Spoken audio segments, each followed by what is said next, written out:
Assalamualaikum warahmatullahi wabarakatuh. Alhamdulillahirabbil alamin wa usalli wa usallim ala nabiyyina Muhammadin wa ala alihi wa ashabihi wa man tabi'ahum bi ihsanin ila yaumiddin, amma ba'du. Yang kami hormati para jamaah yang dimuliakan oleh Allah Subhanahu wa taala. Kemudian puji dan syukur kita ucapkan kepada Allah taala atas karunia yang Allah berikan kepada kita, atas kesehatan yang Allah berikan kepada kita, atas kesempatan yang Allah berikan kepada kita bisa duduk bersama dalam rangka tafaqquh fiddin.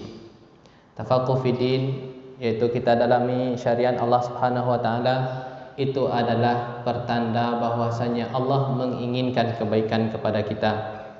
Ketika kita meluangkan waktu kita untuk menuntut ilmu, itu pertanda bahwasanya Allah menginginkan kebaikan kepada kita. Rasulullah sallallahu alaihi wasallam bersabda, "Man yuridillahu bihi khairan yufaqihu fiddin." Barang siapa yang Allah inginkan kebaikan padanya, maka Allah akan pahamkan dia agama. Bagaimana kita cara paham agama? Tentunya kita belajar dan menghadiri majelis ilmu. Kemudian salawat dan salam kepada Nabi kita Muhammad sallallahu alaihi wasallam, semoga selalu tercurahkan kepada beliau, kepada keluarga beliau, dan kepada orang-orang yang mengikuti beliau. Para hadirin yang dimuliakan oleh Allah Subhanahu wa taala, pada kajian duha ini kita akan membahas tentang sebuah tulisan yang ditulis oleh murid Syekh Ibnu Utsaimin, yaitu Syekh Khalid Al-Muslih, yang berjudul At-Taubatu minal Makasib Al-Muharramah, yaitu taubat dari penghasilan yang haram, yaitu taubat dari harta haram. Ini adalah tulisan yang beliau tulis, enggak terlalu banyak, kira-kira ada 33 halaman. Para hadirin yang dimuliakan oleh Allah Subhanahu wa taala, sebelum kita masuk, kita akan mengangkat 3 pembahasan yang akan kita bahas, yaitu apa artinya harta haram itu. Dan yang kedua, poin yang kedua kita bahas, kenapa kita harus bertaubat dari harta haram itu. Dan yang ketiga adalah tata cara bertaubat dari harta haram. Jadi ada 3 poin. Yang pertama adalah apa itu harta haram atau penghasilan haram. Dan yang kedua adalah kenapa kita taubat dari harta haram tersebut. Dan yang ketiga adalah tata cara taubat dari harta haram tadi. Para jamaah yang dimuliakan oleh Allah Ta'ala, kita mulai dari yang pertama, yaitu harta haram. Pengertiannya, apa pengertiannya?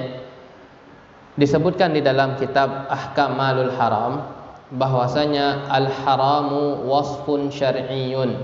Haram, kata-kata haram itu adalah istilah syar'i, sifat yang syar'i. Yalhaqul qawla awil fi'la alladzi naha anhu syari', yaitu haram ini bisa masuk ke perkataan, bisa masuk juga ke perbuatan, sehingga kita mendengar adanya perkataan yang haram. Bisa juga kita mendengar ada perbuatan yang haram. Jadi haram ini sifat, bisa masuk ke perkataan, bisa masuk ke perbuatan. Ghibah, perkataan yang haram.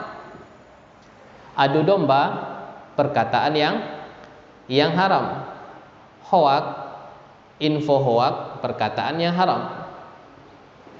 Zina, perbuatan yang haram. Riba, perbuatan yang haram. Menipu, perbuatan yang haram. Jadi haram ini sifat, bisa masuk ke perkataan, bisa juga masuk ke perbuatan. Wat tahrimu kama yajri 'alal aqwali wal af'al fa innahu yajri 'alal a'yan wal manafi'. Sebagaimana kata haram tadi bisa masuk ke perbuatan, bisa masuk ke perkataan, dan dia juga bisa masuk ke zat. Dia bisa masuk ke zat, dan dia juga bisa masuk ke manfaat. fahunalika manafi' fahunalika a'yan yahrumul intifa'u biha. Sehingga kita mendengar ada zat yang diharamkan untuk memanfaatkannya. Dia zat, tapi haram. Apa contohnya? Haram pada zatnya bangkai, haram pada zatnya alat musik, haram pada zatnya mainkannya. Kemudian khamar, ini haram secara zatnya, ini enggak boleh dipakai. Wa hunalika manafi' yahrumu al-intifa'u biha, dan ada juga manfaat yang diharamkan. Sekarang berbicara masalah manfaat. Apa contoh manfaat yang diharamkan? Mengajarkan sihir diupah, manfaat. Kemudian mengajarkan ilmu perdukunan, juga manfaat, juga haram. Atau mengantarkan seseorang ke tempat maksiat, manfaatnya juga terlarang. Ini dia. Jadi kata haram ini bisa juga masuk ke zat, bisa juga masuk ke manfaat. Nah, kita gambarkan. Dan harta itu para jamaah, ada yang sifatnya zat, ada yang sifatnya manfaat. Harta itu ada dua model, ada yang zat, ada yang manfaat. Ini manfaat atau zat? Ini manfaat atau zat? Zat ini. Yaitu barangnya ini kita lihat zat namanya, fisiknya. Ada juga harta tersebut namanya manfaat. Jasa itu termasuk harta. Itu orang mengajarkan sesuatu, maka dia mendapatkan harta dari jasa. Jadi bisa kita umumkan ya, apa itu haram bisa masuk ke segala bentuk, baik perkataan maupun perbuatan, baik manfaat dan maupun zat. Kemudian dengan demikian kita bisa membagi harta tersebut menjadi dua, harta yang mubah dan harta yang haram. Apa itu harta yang mubah? Diperbolehkan. Wa huwa kullu malin lam yarid minasyar'i nahyun anhu, yaitu yang tidak dilarang oleh syariat, maka itu harta halal. Yang tidak dilarang oleh syariat, maka itu harta halal. Sedangkan yang haram adalah kullu ma harrama syar'u dukhulahu fi milkil muslim, atau pengertian yang lain, al-amwal allati tahassalat aw ijtama'at min tariqi mamnu'in syar'an. Harta haram itu harta yang kita dapatkan dengan cara yang dilarang oleh syariat. Kalau kita punya harta di tangan kita ini dengan cara metode yang dilarang oleh syariat, yang bertentangan oleh syariat, maka ketahuilah itu harta haram yang terlarang. Nah, para jamaah yang dimuliakan oleh Allah Ta'ala, hukum asal muamalah ini adalah diperbolehkan. Hukum asalnya ini, hukum asal bermuamalah, hukum asal masalah harta adalah halal. Kita berhenti kalau ada larangan. Beda sama ibadah. Ibadah kita jalan kalau diapain? Perintah, baru jalan kita. Kalau enggak ada perintah, maka kita stop. Jadi hukum asal dalam muamalah diperbolehkan sampai ada dalil yang mengharamkan. Hukum asal dalam bab ibadah adalah terhenti sampai ada dalil yang memerintahkan atau menganjurkan. Itu bedanya para jamaah. Jadi tahu kita ya apa itu harta haram? Harta yang kita dapatkan dengan cara yang bertentangan dengan syariat. Nanti kita sebutkan bentuknya apa. Apa yang bertentangan dengan syariat tersebut akan kita sebutkan. Yang jelas kita terlebih dahulu paham apa yang dimaksud dengan harta haram. Poin yang kedua para jamaah adalah kenapa kita harus taubat dari harta haram. Poin yang kedua, kenapa kita harus taubat dari harta haram. Alasan yang pertama adalah perintah taubat secara umum. Kan kita disuruh untuk bertaubat secara umum. Apapun kesalahan kita, ya kita bersihkan dengan taubat.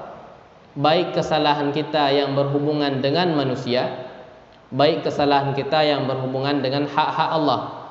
Untuk menghapusnya itu semua adalah taubat dan istighfar. Ya tubu ilallahi taubatan nasuha. Ada perintah. Oleh karenanya para jamaah, ketika kita jatuh ke dalam kesalahan, ketika kita jatuh ke dalam kemungkaran apapun bentuknya, dan kita tidak taubat, maka khawatir kita memiliki dua dosa. Dari mana sisi duanya? Dosa perbuatan satu, dosa tidak taubat satu. Taubat itu kan perintah ya. Perintah ini hukumnya wajib. Nah, bagi orang yang tidak bertaubat berarti dia tidak menjalankan perintah. Orang yang tidak menjalankan perintah dia sedang bermaksiat. Berarti orang yang jatuh ke dalam perbuatan yang dilarang oleh syariat, kemudian dia tidak taubat darinya, masih dia kerjakan, nggak mau taubat dia, maka khawatir kita ada dua dosa yang menghampiri kita. Dosa perbuatan satu, dan yang kedua adalah dosa tidak bertaubat. Jadi hukum adalah taubat itu wajib secara umum. Itu yang pertama, alasan pertama. Alasan yang kedua, alasan secara khusus.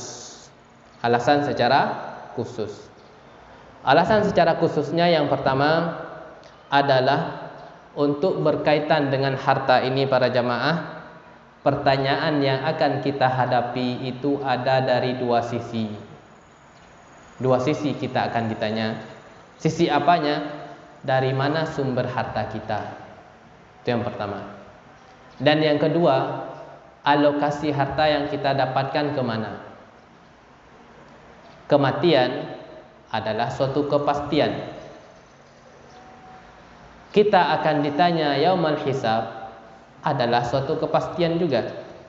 Tidak ada keraguan-raguan bahwasanya kita akan mati, kita akan ditanya, itu enggak ragu. Oleh karenanya maka perhatikanlah sebelum kita ditanya nanti yang itu merupakan kepastian, pastikanlah dari mana sumber harta kita. Pastikanlah kita mengalokasikan harta itu kemana. Karena kita akan menghadapi dengan sesuatu yang pasti. Maka persiapkanlah dengan sebaik mungkin. Kalau seandainya para jamaah ujian dunia itu kita bersiapnya Masya Allah, 1 bulan lagi akan ada ujian kenaikan tingkat. Maka semua orang itu akan persiapan 1 bulan lagi. Ujian yang 1 bulan lagi itu pasti atau bukan? Manusia nih tidak pasti. Bisa jadi sang guru lupa dia sudah berjanji sama muridnya, lupa dia nggak memberikan ujian. Kemudian dia pun nggak lupa tapi belum ada persiapan untuk membuat soal, nggak juga ikut ujian. Nah, kita telah bersiap untuk menjawab pertanyaan dari sang guru, meskipun ujian tersebut belum pasti. Kita persiapannya Masya Allah. Lalu bagaimana kalau sekiranya yang akan kita hadapi adalah sesuatu yang pasti? Nggak akan ragu sedikit pun. Pasti ditanya. Di dalam kubur pasti ditanya. Kematian pasti. Di hari hisab pun juga pasti.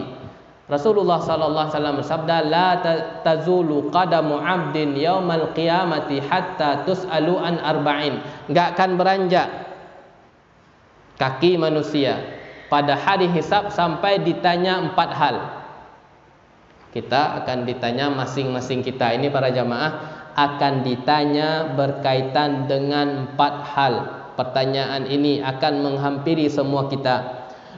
2 pertanyaan berkaitan dengan harta. min aina iktasabahu, dari mana harta ini diperoleh, dari mana sumbernya. Oleh karenanya para hadirin, sebelum kita start mencari harta, kita harus yakin betul ini adalah cara jalan yang halal. Sebelum kita start, kita harus tahu bahwasanya pekerjaan yang akan kita lakoni ini adalah pekerjaan yang halal. Kalau kita tidak tahu apakah halal atau haram, ada solusinya. Fas'alu ahla dzikri in kuntum la ta'lamun. Bisa kita konsultasi kepada orang yang lebih paham. Pertanyaan yang kedua berkaitan harta adalah kemana kita alokasikan harta tersebut.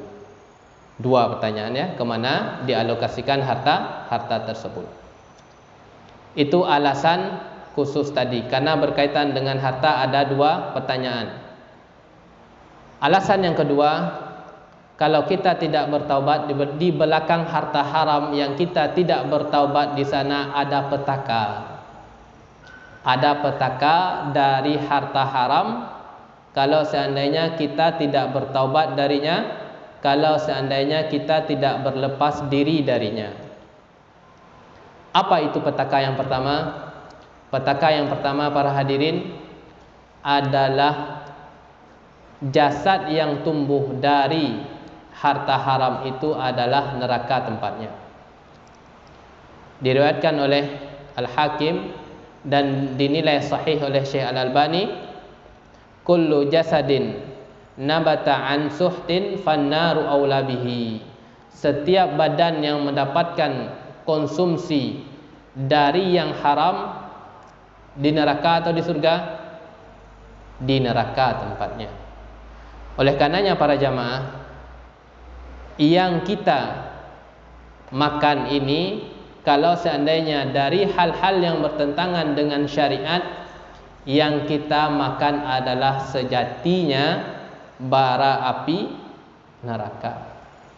Hadis ini para jamaah sangat dipahami betul oleh istri-istri ulama salaf saleh yang terdahulu. Sangat paham betul dia kandungan hadis ini.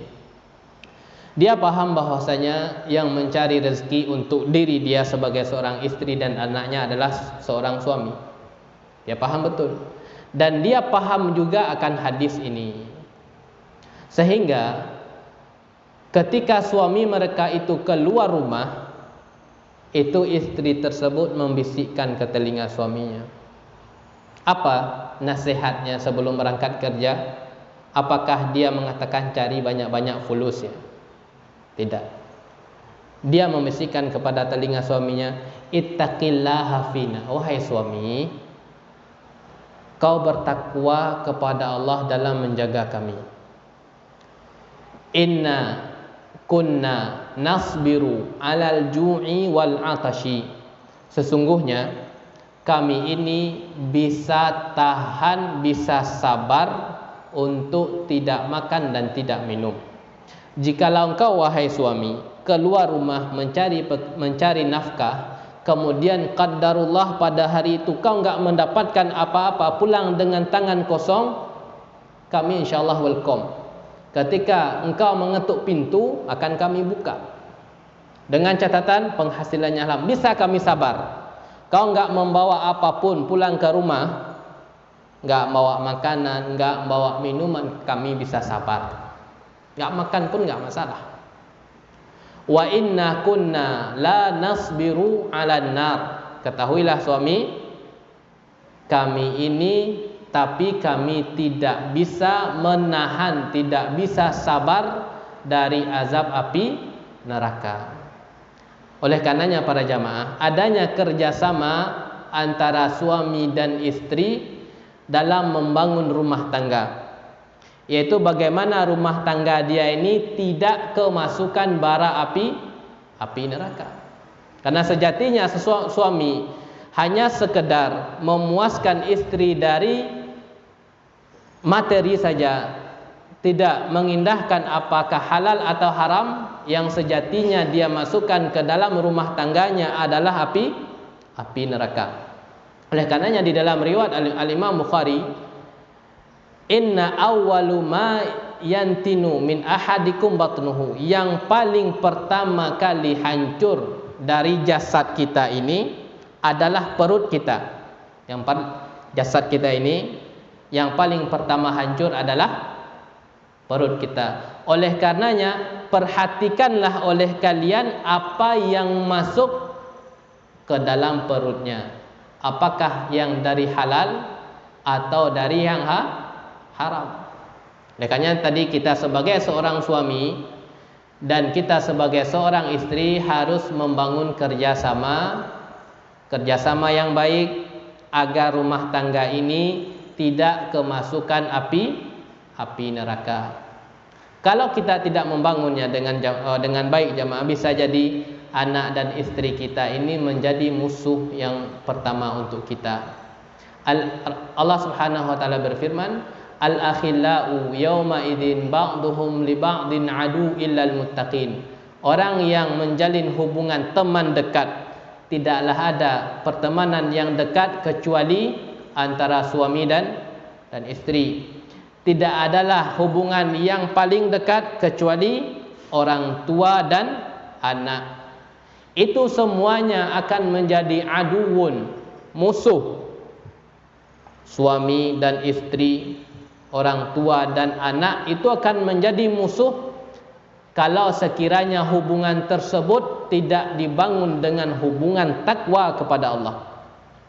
Al-akhillau yawma idzin ba'duhum li ba'din adu illal muttaqin. Yaitu orang yang memiliki teman dekat antara satu dengan yang lainnya akan menjadi musuh kecuali orang yang membangun hubungan dekat tersebut dibangun di atas takwa kepada Allah Subhanahu wa taala. Itu yang pertama. Jadi sebab yang pertama adalah harta haram tersebut. Kenapa kita harus taubat? Karena di baliknya itu adalah api neraka. Yang kedua, sebabnya adalah harta haram tersebut merupakan faktor penghalang terkabulnya doa. Harta haram tadi faktor penghalang terkabulnya doa.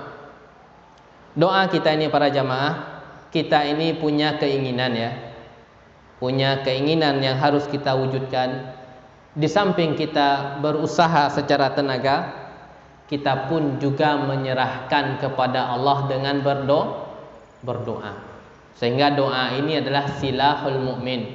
Itu doa itu adalah senjatanya seorang muslim. Tapi para jamaah, mungkin di antara kita sudah sering berdoa. Mungkin doa yang kita ucapkan macam-macam ya. Dapat jodoh yang soleh, belum juga datang-datang. Atau dapat keturunan, belum juga datang-datang.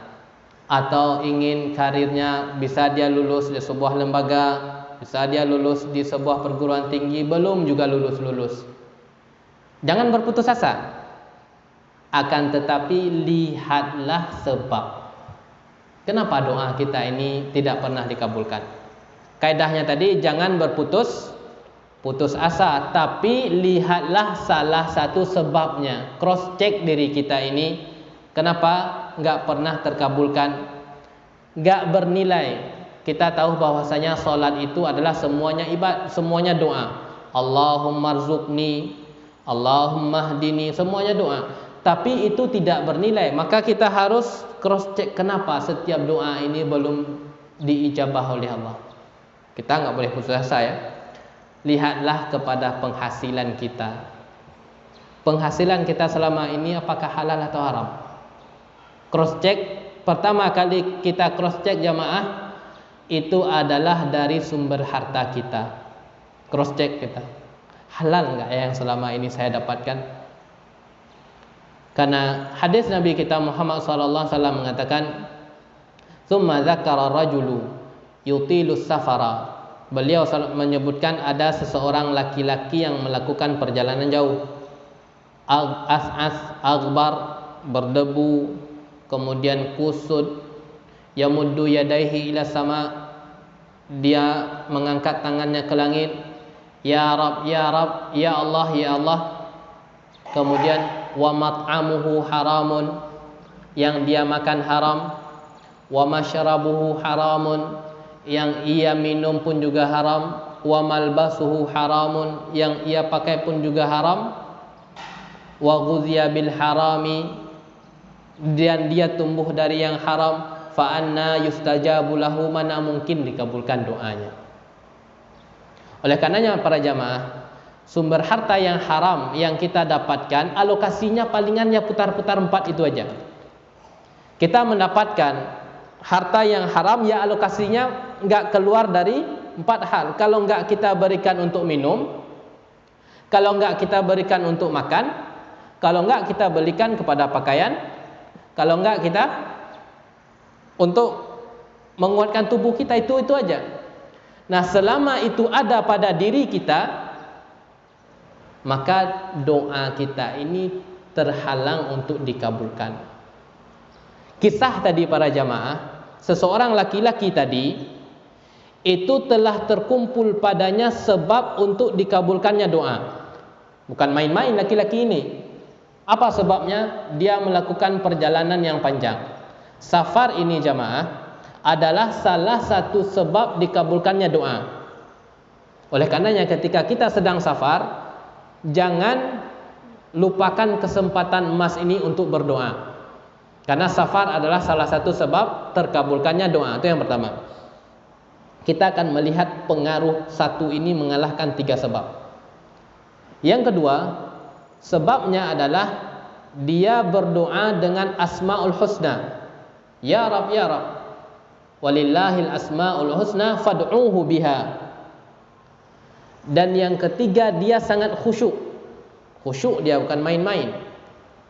Yang keempat, dia mengangkat tangannya. 4 sebab ini jamaah itu enggak berlaku semua, dikarenakan dihancurkan oleh satu sebab, yaitu harta haram. Satu mengalahkan 4 hal, bukan main-main. Satu ini menghancurkan 4 hal. Safar dia enggak berpengaruh, dia khusyuk juga enggak ngaruh, dia berdoa dengan asmaul husna juga enggak ngaruh, dia mengangkat tangannya juga enggak berpengaruh, disebabkan satu faktor, yaitu sumbernya adalah penghasilan yang haram. Itu yang kedua. Yang ketiga adalah harta haram tersebut itu sebab dicabutnya keberkahan dari kita. Jadi, kita pahami berarti harta halal meskipun sedikit adalah sebab yang mendatangkan kebaikan, sebab yang mendatangkan ketenangan. Meskipun harta tersebut jumlahnya, kalau secara fisiknya jumlahnya sedikit. Dan yang terakhir adalah, ini kan 1-3 ini berkaitan dengan pribadi kita. Dan yang terakhirnya para jamaah, terkadang harta haram tersebut bisa berkaitan dengan orang banyak.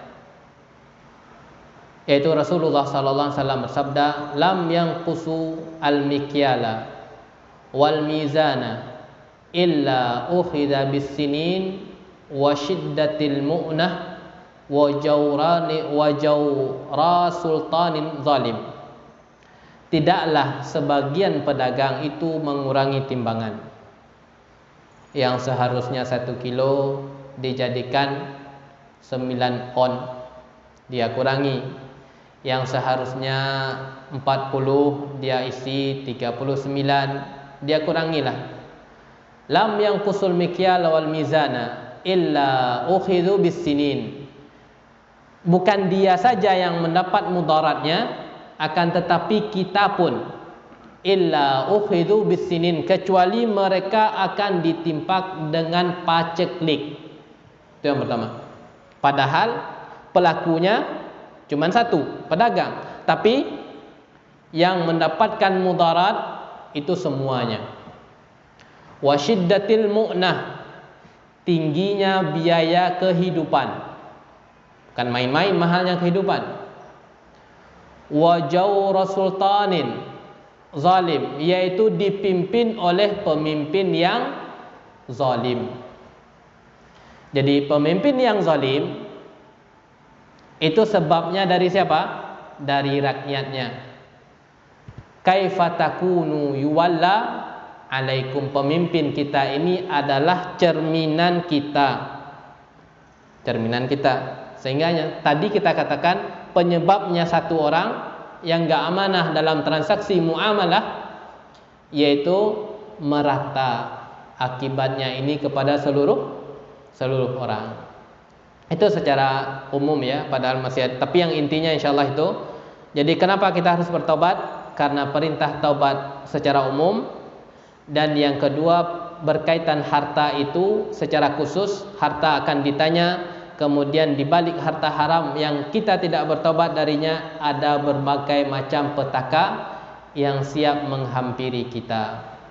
Para hadirin yang dimuliakan oleh Allah Ta'ala, poin yang ketiga adalah tata cara bertaubat dari harta haram. Tata cara bertaubat dari harta haram. Bagaimana caranya? Dengan kita mengetahui tadi bahwasanya kita wajib bertaubat dari harta haram dan petakanya sangat luar biasa, maka kita wajib bertaubat. Bagaimana tata caranya? Pembahasan kita bertaubat dari harta haram. Maka ulama membagi harta haram itu menjadi dua. Yang qasimul malul muharram indal ulama'i ila qismain. Harta haram itu menurut ulama ada dua macam. Al-muharram li zatihi, yaitu haram dikarenakan zatnya. Yang kedua, muharram li kasbihi. Harta haram tersebut dikarenakan cara mendapatkannya. Asalnya halal, tapi haram menurut fulan dikarenakan caranya yang bertentangan. Harta haram itu ada dua, haram dikarenakan zat, haram dikarenakan tata cara mendapatkan. Apa contohnya haram dikarenakan zat? Tadi sudah kita katakan, dan ayatnya di dalam surat Al-Maidah ayat 90, hurrimat alaikumul maitah, yaitu diharamkan bagi kalian bangkai, waddam, darah, walahmil khinzir, dan daging babi. Itu contoh haram secara zat. Zatnya enggak boleh kita pakai. Contoh yang lain, khamar. Contoh yang lain, alat musik. Alat musik enggak boleh ya. Berbagai macam bentuknya. Apalagi narkoba. Itu haram karena zatnya, dikarenakan mengandung mudarat. Bagaimana tata cara taubatnya? Fulan itu membeli, contohnya di tangan dia ini ada alat musik yang nilainya 500 juta. Alat musiknya 500 juta. Bagaimana dia tata cara taubatnya? Solusi taubat dari yang haram secara zat itu dimusnahkan. Itu aja. Solusi taubat dari yang haram secara zat dimusnahkan. Atau boleh dimanfaatkan terhadap hal-hal yang mubah. Alat musik tadi dijadikan kayu bakar, semakin bagus masak rendang itu. Ya kan? Atau dijadikan untuk membunuh tikus. Atau yang bangkai tadi dijadikan untuk makanan ikan kita. Boleh-boleh selama pemanfaatannya mubah. Hukum asalnya dihancurkan, tapi ada yang lain yang mubah, maka dipakai untuk yang mubah. Seperti kayu bakar kita habis atau gas kita habis, ya udah ini ajalah dijadikan bahan bakar untuk memasak, ya boleh. Jadi kaidahnya kalau kita berhadapan dengan kita ingin taubat dari harta haram karena zatnya, maka dihancurkan. Syekh Shalih Munajjid mengatakan, man iktasaba malan muharraman li dzatihi, barang siapa yang mendapatkan harta haram dikarenakan zatnya, bi ayyi tariqin kana, apapun sebabnya, fala yarudhu wala ya'khudhuhu bal yajibu alaihi itlafuhu, akan tetapi wajib dia hancurkan, tidak dikembalikan kepada pemiliknya. Contohnya, kita beli fulan beli khamar, taubat dia. Jangan dikembalikan kepada pemilik. Pak fulan, ana udah taubat nih, khamar yang kemarin saya beli belum saya minum, bilah sama antum. Enggak. Fala yarudduhu ila malikihi. Enggak dikembalikan kepada pemiliknya. Wala ya'khuzuhu bal yajibu alaihi itlafahu. Bahkan akan tetapi wajib dihancurkan. Wala yajuzu lahul intifa'u bihi bai'an. Dan tidak boleh dia menjualnya. Ini kan sayang ini, hartanya 100 juta, taubat, dah saya jual aja lah kepada yang lain. Enggak boleh. Karena kalau kita jual, kita sedang memfasilitasi orang untuk bermaksiat juga. Wala ta'awanu 'alal ismi wal 'udwan. Wala ihdaan, enggak boleh juga kita hadiahkan. Ada saudara kita yang walimahan, kita kasih dia kado alat musik sebagai bentuk taubat dari kita. Atau kita kasih dia khamar sebagai taubat, enggak boleh. Wala ihdaan, wala iqtinaan, enggak boleh dikoleksi. Dijadikan sebagai momentum, dijadikan sebagai tempat khusus, dijadikan koleksi pertanda bahwasanya saya ini sudah taubat. Dihiasi, dibeli lemari khusus, dijadikan tempat barang-barang haram tersebut untuk ngingat-ngingat masa lalu saya sudah taubat. Enggak boleh. Solusinya apa tadi? Itlafuhu, dimusnahkan. Apa dalilnya? Dalilnya adalah fa'an Anas bin Malikin radhiyallahu anhu anna Aba Talhah sa'ala Nabi sallallahu alaihi wasallam an aitamin warasu khamra. Yaitu Abu Talhah radhiyallahu anhu bertanya kepada Nabi sallallahu alaihi wasallam tentang anak yatim yang mewariskan khamar. Jadi diwariskan. Bagaimana status khamar yang dia wariskan ini? Qala, yaitu Nabi Muhammad sallallahu alaihi wasallam menjawab, ahriquha, buang. Itu syahidnya ya. Itu syahidnya bahwasanya kalau kita berhadapan dengan yang haram dikarenakan zat, taubatnya adalah apa? Dihancurkan. Beliau mengatakan ahriquha, buang. Jangan disimpan. Qala afala aj'aluha khallan, boleh enggak kita ubah menjadi cuka? Karena khamar, perbuatan kita mengubah cuka enggak dibolehkan? Qala la, enggak boleh. Ketika khamar diharamkan, semua penduduk menuangkan khamar itu di jalan-jalan Madinah. Enggak disimpan lagi, enggak dijadikan bahan kenang-kenangan kita, tapi dihancurkan. Itu ya, solusi yang pertama. Ingin kita taubat berkaitan dengan barang haram yang telah kita koleksi, solusinya adalah dimusnahkan. Yang kedua, muharram likasbihi. Terkadang para jamaah, ada harta haram itu dikarenakan sebab. Sebabnya haram. Hukum asalnya dia boleh, tapi di tangan kita itu haram. Dikarenakan mengapa? Dikarenakan bertentangan dengan syariat. Beliau mengatakan lahu turuqun adidatun mutanawwi'atun. Harta haram dikarenakan pekerjaan ini sangat banyak modelnya. Yumkinu ijmaluha fi tariqaini ra'isaini. Bisa diglobalkan secara dua. Ayyakunal kasb hasilan min ghairi taradin, yaitu harta haram yang ada di tangan kita enggak diridhoi oleh pemiliknya. Harta haram di tangan kita tidak diridhoi oleh pemiliknya. Apa contohnya? Mencuri. Ada enggak orang yang ridho hartanya dicuri? Enggak ada. Kalau ridho dicuri bukan pencurian, namanya hadiah namanya. Ah, curilah harta saya ini, ambil. Enggak. Kalau dia kayak gitu namanya hadiah namanya, bukan pencurian namanya. Al-maghsub, yaitu merampas. Begal juga, khianat juga, ghish juga. Artinya setiap hal harta tersebut berada di tangan kita yang tidak diridhoi oleh pemiliknya, apapun bentuknya, sudah kita sebutkan. Bagaimana tata cara taubatnya? Bagaimana tata cara taubatnya? Yang pertama, ada rinciannya. Jika orangnya diketahui dan barang yang kita ambil tersebut masih utuh.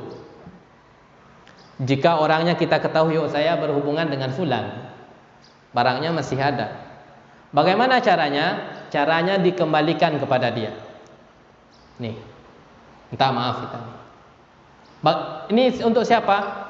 Orang yang pemiliknya kita tahu. Catatan yang kedua, barangnya masih utuh, nggak ada terjadi perubahan sama sekali. Udah, sebagaimana kita ngambil dulu, masih utuh dia.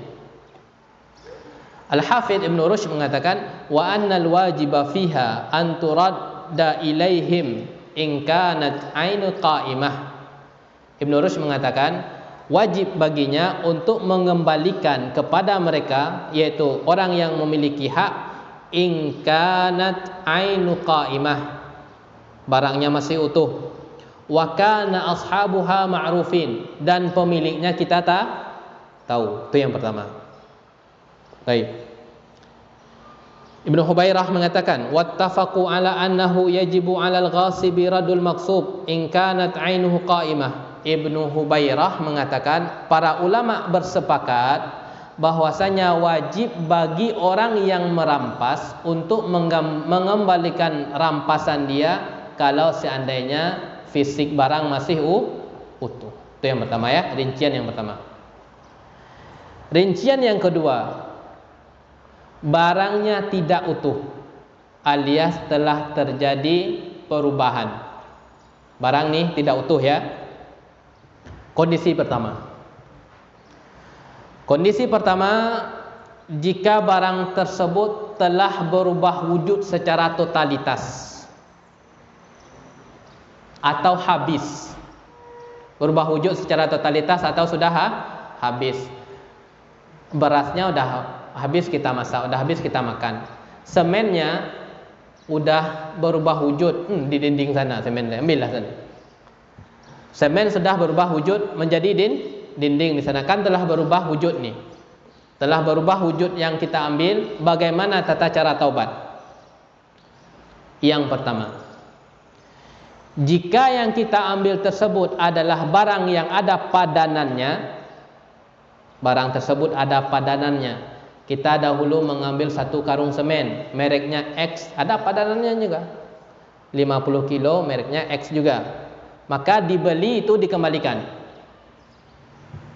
Nggak boleh pakai apa? Hukum asalnya nggak boleh pakai uang. Tapi apa yang kita ambil yang ada padanannya ya, maka dikembalikan, kita beli, kemudian kita berikan kepada pemiliknya. Yang ada padanannya lagi apa contohnya? Beras ada padanannya? Ada. 1 liter, 1 kilo, mereknya X. Apalagi yang ada padanannya? Buah ada padanannya? Buah ada per kilo juga. Itu yang pertama. Ibnu Rushd mengatakan, fa idza zahabat ainuhu, kalau seandainya fisiknya ini sudah habis, fa innahum ittafaqu ala annahu in kana makilan aw mauzunan, mereka sepakat kalau seandainya yang kita ambil tersebut sesuatu yang ditimbang, sesuatu yang ditakar, sesuatu yang diliterkan, maka pakailah menggunakan tersebut. Kita dahulu mengambil semen dia 1 karung, udah ganti semen 1 karung, beli tempat lain ganti sama dia. Kita ngambil beras dia dulu 1 kilo, beli tempat lain, karena udah habis nih kan ya, maka kembalikan. Terus yang pertama ya. Yang kedua rinciannya lagi, jika tidak ada padanannya yang semisal. Contohnya motor, nggak ada padanannya itu, dipastikan nggak ada. Kita ngambil motornya tahun 2011, persis seperti 2011 masih ada nggak? Dipastikan tidak ada. Ini karena sudah habis, sudah kita jual juga motornya tahun 2011. Bagaimana caranya? Fisiknya kan sudah nggak ada, barangnya pun juga nggak bisa persis kita kembalikan. Mirip persis betulan itu nggak akan bisa. Bagaimana caranya? Al-wajibu 'alal kasib raddul qimah, wa hadza muttafaqun bainal a'immatil arba'ah. Bagi orang yang ingin bertaubat, maka kembalikanlah nilainya. Dikembalikan apanya kalau kita ingin bertaubat? nilainya, dan ini disepakati oleh seluruh ulama. Kembalikan nilainya. Bagi apa ini para jamaah? Bagi yang tidak ada padanannya ya. Kalau yang ada semisalnya, maka kita mengembalikan nilai, atau yang semisal?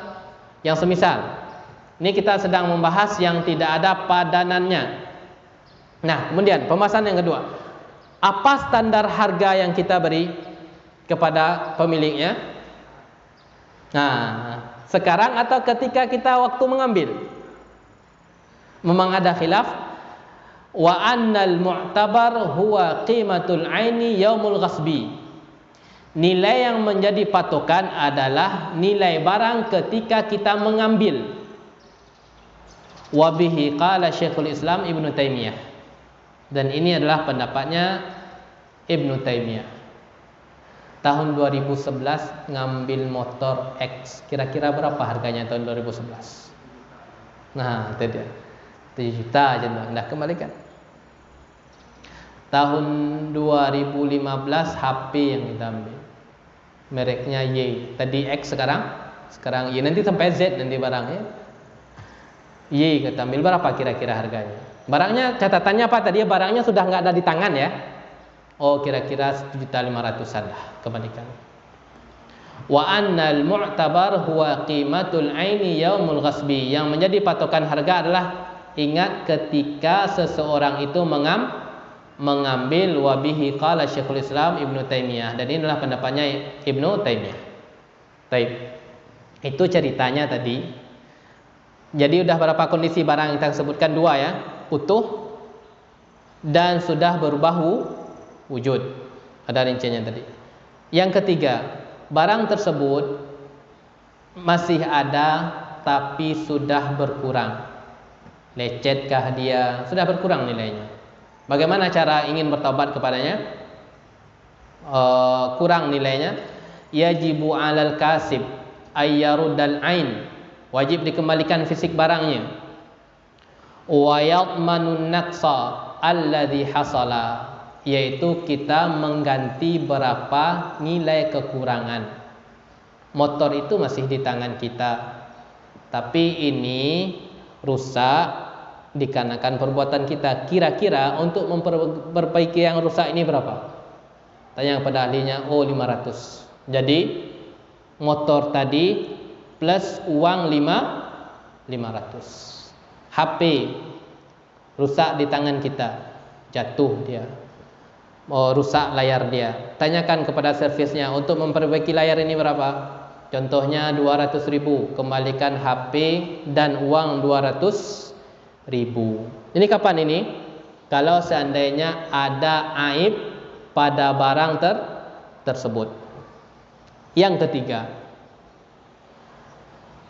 jika yang dia ambil tersebut beranak pinak. Ini beranak pinak, bukan kurang ya, tapi beranak pinak. Sapi diambil udah menjadi 10 ekor. Dahulunya 1, sekarang 10. Maka bagaimana dengan anak pinaknya ini? Memang ada khilafnya. Sebagian ulama Syafi'iyah mengatakan dikembalikan semuanya. Kenapa? Kaedahnya adalah laisa li'irqi zalimin haqqun. Keringatnya orang zalim itu enggak bernilai. Keringatnya orang zalim itu enggak bernilai, meskipun dia siang malam untuk mengembangkan sapi, tapi dibangun di atas kezaliman. Usaha keringat dia siang malam tersebut tidak bernilai, tidak ada klaim hak padanya. Laisa li'irqi zalimin haqqun. Tidak ada keringat orang yang zalim itu tidak bernilai. Beda sama dengan orang yang keringatnya dibangun di atas perbuatan yang baik. Ini bernilai. Sehingganya orang yang menunda haknya orang yang bekerja di atas yang benar bagian dari dosa.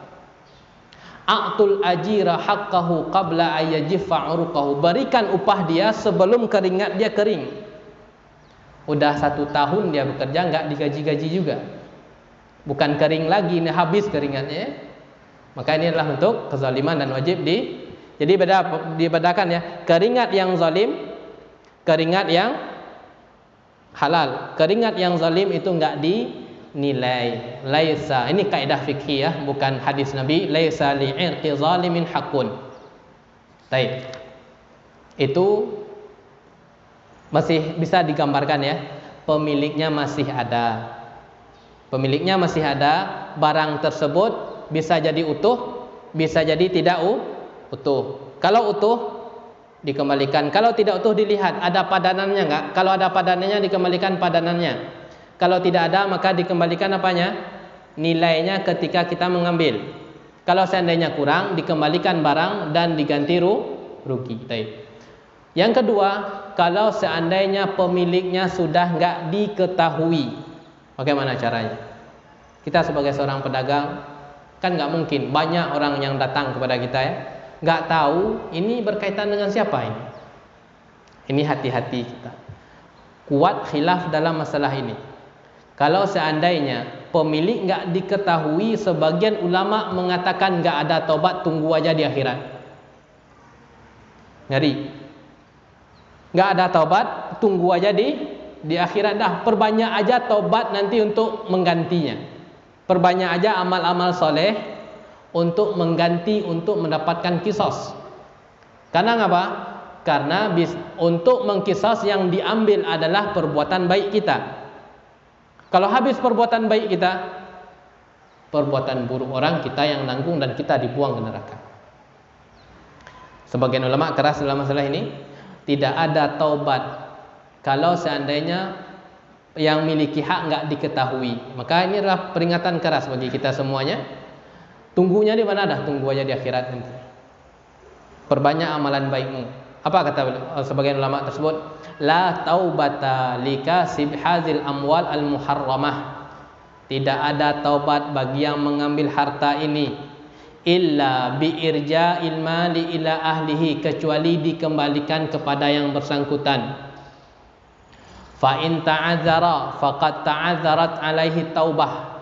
Kalau seandainya enggak diketahui pemiliknya, maka enggak ada taubat baginya. Kenapa para jamaah? Salah satu taubat kalau kita berkaitan dengan hak manusia adalah dikembalikan kepada yang bersangkutan. Kalau hak Allah cukup kita taubat. Kita dahulu enggak pernah solat, itu hak Allah. Kita dahulu enggak pernah puasa, itu hak Allah. Kita enggak dahulu pernah enggak menutup aurat, itu berkaitan dengan hak Allah. Tapi kalau berkaitan dengan manusia, di samping kita bertaubat kepada Allah juga menyelesaikannya. Ini kata beliau, fa in ta'adzara faqad ta'adzarat alaihi taubah min huquqi ashabiha. Kalau seandainya enggak bisa untuk dikembalikan, enggak diketahui pemiliknya, maka taubat pun juga enggak bisa. Wal qisasu amamahu yaumal qiyamah. Tunggu ajalah qisas. Korupsi Bapak. Bikolah insyaallah Pak. Korupsi kan diketahui itu ada namanya malul am. Itu ada harta kas negara dikembalikan ke sana. Insyaallah nantilah Pak. Wal qisasu amamahu yaumal qiyamah. Tunggu aja qisas nanti di hari kiamat. Bil hasanati was sayyiat, dengan hasanah, dengan perbuatan baik dan perbuatan buruk. Li anna hadza haqqun adamiyun lam yasil ilaih, karena ini adalah hak manusia yang belum sampai kepadanya. Karena harta ini dikembalikan di dunia. Kalau sudah selesai di dunia, pemiliknya enggak diketahui, tunggu di akhirat. Sehingga datang riwayat di dalam hadis Nabi Muhammad sallallahu alaihi wasallam, atadruna manil muflis? Kau tahu enggak orang yang bangkrut itu siapa? Orang yang bangkrut itu menurut persepsi kami adalah orang yang enggak punya harta. Enggak. Orang yang bangkrut tersebut dia membawa berbagai macam pahala tapi habis diberikan kepada orang yang bersangkutan. Wa akhadha mala hadza, dia mengambil hartanya fulan. Maka fa ukhidha min hasanatihi, dah kebaikan dia dikasih untuknya. Kalau habis, kemudian keburukan dia kita yang nanggung. Ini sebagian ulama khilafnya kuat, akan tetapi sebagian ulama lain memberikan masih ada peluang. Ini yang dikuatkan oleh Al-Imam Ibnul Qayyim. Beliau mengatakan, fa in kana al-maqbud qad ukhiza bi ghairi ridha sahibihi raddahu alaihi. Kalau seandainya kita mengambil suatu barang tanpa keridhaan, raddahu alaih, dikembalikan. Fa in ta'adzara radduhu alaih qada bihi dainahu. Enggak mungkin, siapa ya dulu orangnya ya?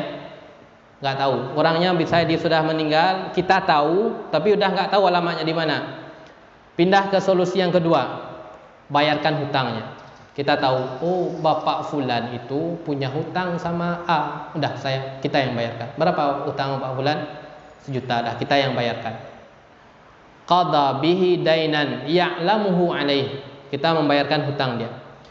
Fa in ta'adzara dzalika, kalau seandainya tidak memungkinkan, raddahu ila warasatihi, dikembalikan kepada siapa? Ahli warisnya.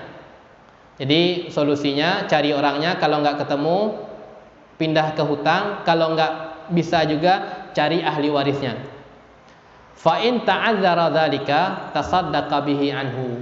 Kalau ahli warisnya pun juga enggak diketahui, bagaimana solusinya? Solusinya adalah bersedekah. Untuk sedekah ini kan kita ini sedekah atas nama si yang bersangkutan. Beliau melanjutkan, perhatikan di sini. Fa in ikhtara sahibul haq sawabahu yaumal qiyamah kana lahu. Kalau seandainya pemilik hak tersebut memilih untuk dapat pahala, kan udah disedekahkan atas nama dia ya. Ya udah saya ngambil pahala. Kana lahu, ya boleh-boleh saja. Ingat, kita sedang berbicara tentang harta orang lain. Kalau dia memilih pahala sedekah, kan tadi diniatkan untuk sedekah ya. Kana lahu, untuk dia. Wa in aba. Ini di akhirat nanti nih. Wa in aba illa ya'khudha min hasanatil qabid. Dia enggak mau, saya enggak mau pahala sedekahnya, saya mau kebaikanmu tersebut untuk saya. Ustufiya minhu nadhira malihi. Kebaikan tersebut, kebaikan pelaku tadi diberikan sebanding dengan harta yang telah ia ambil. Panjang prosesnya ya. Sudah disedekahkan pun juga masih ada penjelasan lanjutnya. Kalau dia ridho, disedekah atas disedekahkan, dia ambil. Tapi kalau dia enggak ridho, enggak, saya mau kebaikan itu. Mana? Ustufiya minhu nazira malihi, diberikan kebaikan sebanding dengan harta yang telah diambil. Kemudian wa kana sawabu sadaqah lil mutasaddiqi biha. Pahala yang sedekah tadi untuk yang menyedekahkan. Kan dia enggak mau nilai pahala sedekah. Uang yang tersebut, nilai sedekahnya dikembalikan kepada yang mengambil harta. Ini masalah ya. Kalau seandainya pelakunya enggak diketahui, orang banyak kita ketahui, kita gelapkan uang masyarakat contohnya. Siapa masyarakatnya enggak tahu. Udah enggak tahu kita. Bagaimana ini? Semakin banyak kepala orang yang kita zalimi, semakin panjang masalah kita di akhirat. Nauzubillah min dzalik. Itu makanya sebelumnya ini bahaya ya bagi orang yang enggak diketahui pemiliknya, panjang prosesnya. Jadi ini adalah kelompok yang pertama. Yang kedua adalah al-mal kasban li kasbihi, yaitu harta haram disebabkan cara mendapatkannya. Ini cara lagi ya. Berarti kalau cara mendapatkan harta tersebut halal. Maaf. Yang kedua, yaitu harta haram dikarenakan saling meridhoi. Kalau yang tadi tidak ada saling meridhoi, mencuri, rampas itu enggak ada ridho, korupsi enggak ada ridho. Yang kedua, harta haram tersebut terjadi dikarenakan akad yang saling meridhoi. Enggak ada paksaan kita. Apa contohnya? Riba. Orang riba enggak ada paksaan ya.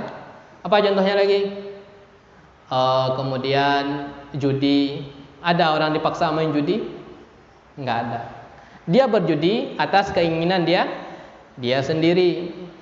Kemudian apa contohnya lagi? Harta haram yang didapatkan dengan saling meridhoi. Upah dukun kan saling meridhoi dia. Dia datang, dia berikan. Tapi bagaimana tata cara taubatnya? Bagaimana tata cara taubatnya? Ada rinciannya.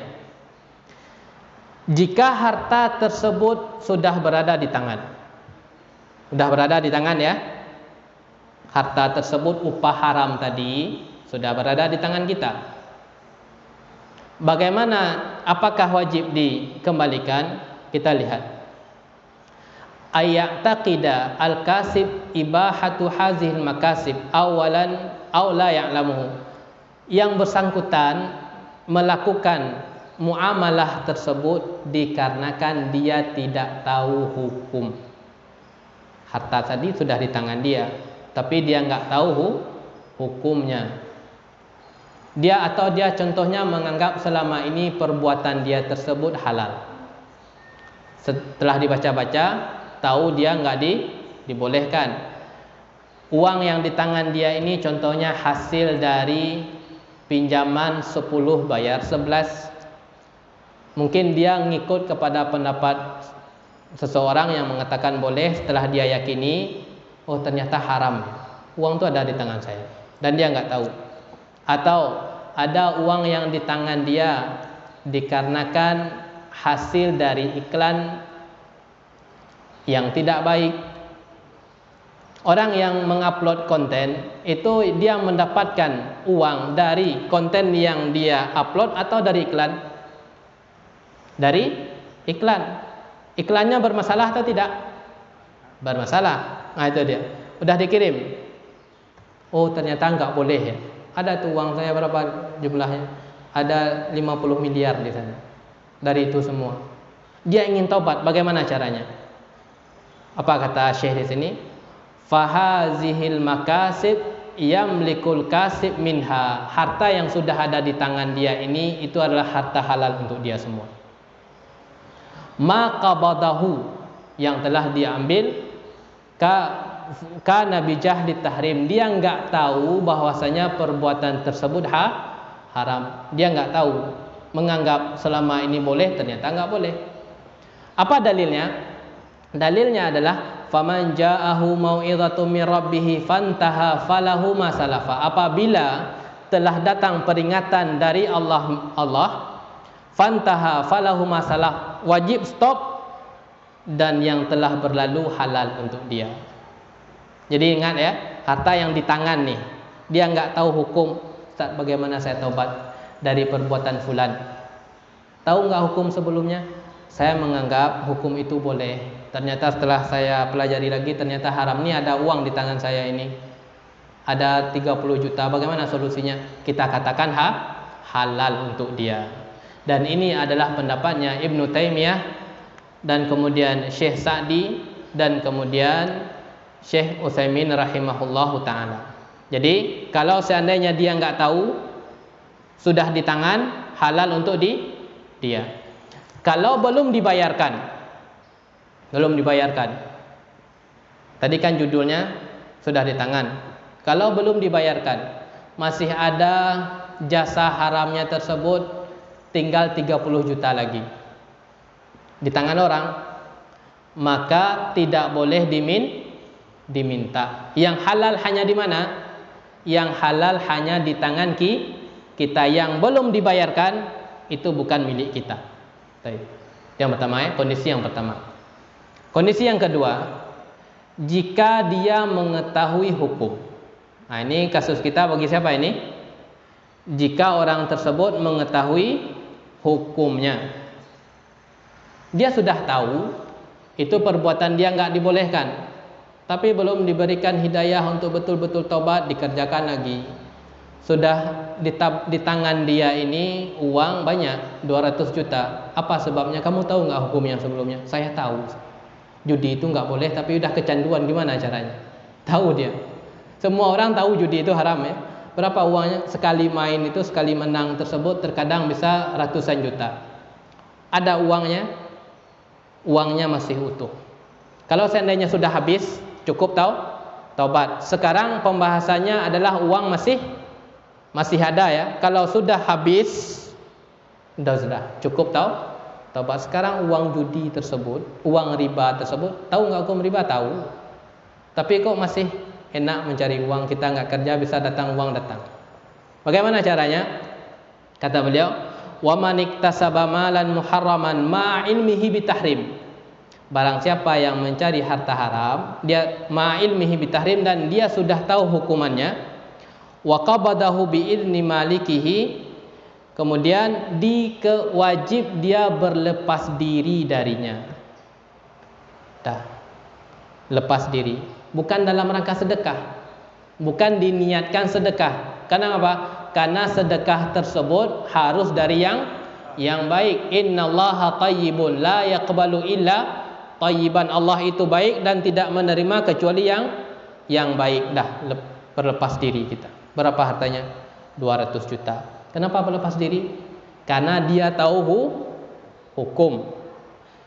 Taib, kemana alokasinya? Berlepas diri catatannya bukan niat sedekah. Ulama mengatakan lima salihil muslimin, lima salihil ammah, yaitu kemaslahatan umum. Apa kemaslahatan umum contohnya? Dipakai semua orang. Jalan. Masjid boleh nggak? Masjid sebagian ulama mengatakan nggak boleh karena masjid ini mulia, nggak boleh dibangun dari yang haram. Nah, masjid, jalan, atau kebutuhan fakir dan miskin dengan catatan apa tadi? Dalam rangka berlepas diri. Jadi bisa dipahaminya, kalau kita mengalami kasus, Ustaz, saya ingin taubat dari harta haram, apakah langsung kita katakan berlepas diri atau kita tanya, tahu nggak hukum sebelumnya? Oh, nggak tahu, Ustaz. Nggak tahu saya, wallahi. Saya menganggap ini perbuatan yang halal, ternyata saya tanya kepada orang yang lebih alim dan yakin saya perbuatannya haram. Apa kita katakan? Harta tersebut halal untuk dia. Dalilnya adalah faman ja'ahu mau'izatun min rabbih fantaha falahu ma salaf. Kalau dia nggak tahu, kalau dia tahu, maka dia wajib berlepas diri. Bisa dipahami rinciannya para hadirin yang dimuliakan oleh Allah Ta'ala. Wajib berlepas diri. Nah, kita taubat, tadi taubat apa catatannya? Harus meninggalkan. Harus meninggalkan. Kalau kita memiliki suatu tabungan dan di suatu lembaga yang masih memberikan kita tambahan, bentuk taubat kita bagaimana caranya? Berarti harus pindah tabungan. Karena tadi catatannya apa? Salah satu syarat taubat harus meninggalkan. Kita punya tabungan, rekening di suatu lembaga yang mengandung unsur ribanya. Bagaimana kita taubat darinya? Kita tinggalkan. Kalau seandainya kita tinggalkan, Pak Ustaz, tidak dapat gaji ya dah. Gaji melalui rekening X ini. Solusinya ada, setelah gaji tersebut masuk langsung dipindahkan ke rekening yang tidak ada penambahannya. Baik para hadirin yang dimuliakan oleh Allah Ta'ala, ini kewajiban kita terhadap harta, bahwasanya kita wajib dalam mencari harta. Mencari harta ini, mencari nafkah hukumnya wajib. Akan tetapi perhatikanlah sumbernya, apakah halal atau haram. Kalau seandainya kita sudah terlanjur, maka peluang taubat tersebut masih ada. Semoga kajian singkat kita ini para hadirin diberikan taufik oleh Allah Subhanahu wa taala, diberikan rahmat oleh Allah Taala. Kita cukupkan dengan doa kafaratul majlis. Subhanakallahumma bihamdika asyhadu an la ilaha illa anta astaghfiruka wa atubu ilaika. Wassalamualaikum warahmatullahi wabarakatuh.